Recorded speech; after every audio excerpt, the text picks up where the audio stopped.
কাকুর সঙ্গে কথা, যা সন্দেহ করেছিলাম তাই। কণ্ঠস্বর রিপোর্ট জমা দিয়ে হাইকোর্টকে জানালো ইডি। আসুন বিস্তারিতভাবে জেনে নিই। প্রাথমিক নিয়োগ দুর্নীতি মামলার তদন্ত করছে ইডি, আপনারা সকলেই জানেন। সেই তদন্তের সূত্রে কাকুর কণ্ঠস্বরের নমুনা পরীক্ষা করার নির্দেশ দিয়েছিলেন বিচারপতি অমৃতা সিংহ। বুধবার আদালতে ইডি সেই রিপোর্ট দিয়েছে। দীর্ঘ টালবাহানার পর প্রাথমিক নিয়োগ দুর্নীতি মামলায় কালীঘাটের কাকু ওরফে সুজয় কৃষ্ণ ভদ্রের কণ্ঠস্বরের নমুনা হাতে পেয়েছে ইডি। সেই রিপোর্ট আদালতে জমা দিয়ে কেন্দ্রীয় সংস্থা জানালো তারা যা সন্দেহ করেছিল তা মিলে গেছে। তবে কোন কথোপকথনের সঙ্গে কণ্ঠস্বরের নমুনা মিলিয়ে দেখা হয়েছে তা স্পষ্ট করা হয়নি।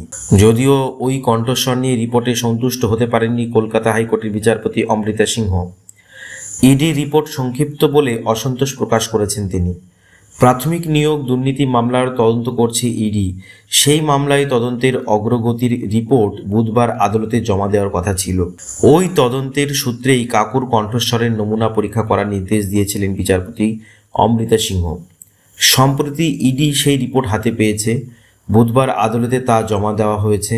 রিপোর্ট দিয়ে ইডি জানায় তারা কাকুর কণ্ঠস্বর নিয়ে যে সন্দেহ করেছিল তা মিলে গিয়েছে। সেই সন্দেহের সপক্ষেই রিপোর্ট এসেছে। বুধবার আদালতে ইডি যে রিপোর্ট জমা দিয়েছে তা 5 পাতার।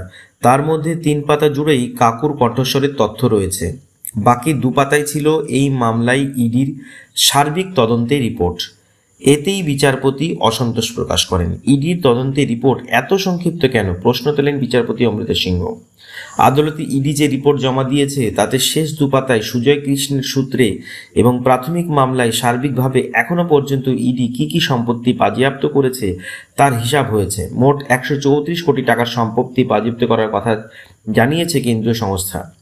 বিচারপতি সিংহের প্রশ্ন, 2014 সাল থেকে যে দুর্নীতি হচ্ছে তাতে বাজেয়াপ্ত সম্পত্তির পরিমাণ এত কম কেন, টাকার অঙ্কই বা এত কম কেন?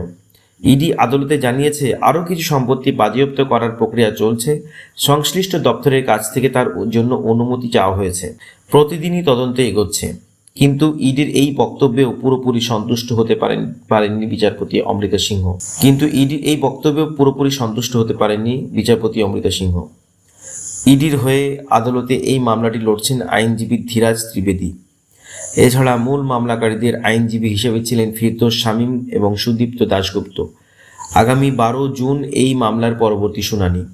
উল্লেখ্য, বুধবার ইডির পাশাপাশি সিবিআইও এই সংক্রান্ত একটি রিপোর্ট মুখবন্ধ খামে আদালতে জমা দিয়েছে।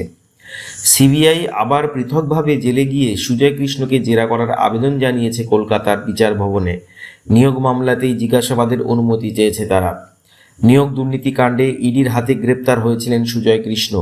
তারপর দীর্ঘদিন তিনি হাসপাতালে ছিলেন। মাঝে একটি বেসরকারি হাসপাতালে হৃদযন্ত্রের অস্ত্রোপচার হয় সুজয় কৃষ্ণের। তাকে হেফাজতে নিতে বারবার চেষ্টা চালায় ইডি, যদিও তা সফল হয়নি। এই বিষয়ে এসএসকেএম কর্তৃপক্ষের দিকে আঙুল তোলে কেন্দ্রীয় তদন্তকারী সংস্থা। তার কণ্ঠস্বরের নমুনা সংগ্রহ নিয়ে দীর্ঘ টানাপোড়েন হয়।